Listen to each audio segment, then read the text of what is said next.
of it. We'll just have to wait and see what the Commerce Commission come up with. Question number 10, Darien Fenton. Thank you, Mr Speaker. My question is to the Minister of Labour. Does he stand by his statement, quote, addressing migrant exploitation is a priority area for the Labour Inspectorate and Immigration New Zealand, close quote? Mr Speaker, on behalf of the Minister, yes. Honourable Chris Finlayson. Minister. Supplementary question, Darien Fenton. What priority has his Labour Inspectorate given to the case of Carlos Claveron and Emmanuel Francisco, who were recruited from the Philippines to work in the Christchurch rebuild for $18 an hour, but after they started working in New Zealand, their employer demanded that they repay $3 an hour in cash? On behalf of the Minister, I wouldn't have a clue because it's a particular matter, but I'll certainly find out for the member. Supplementary. Supplementary question, Darien Fenton. Hope he's got a clue about this question.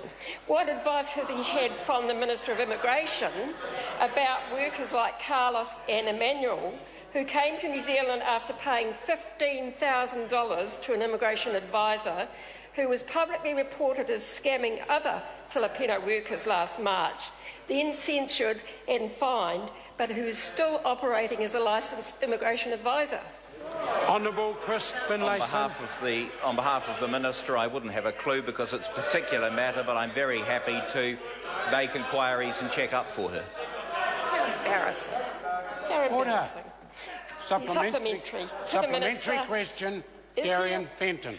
Is he aware of Filipino workers Enrico and Alfie recruited by the same person who also signed contracts to work for $18 an hour in building work, but were paid just $300 in cash for 40 hours work when they got to Christchurch? On behalf of the Minister, no, I'm not.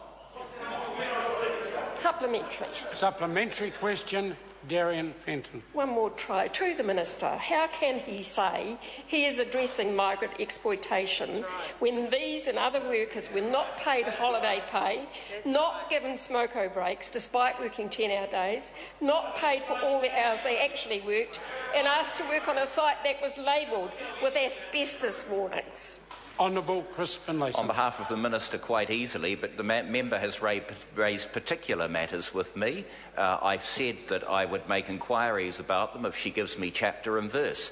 I can answer matters of policy, but particular matters are ones that require careful investigation in order to get it right.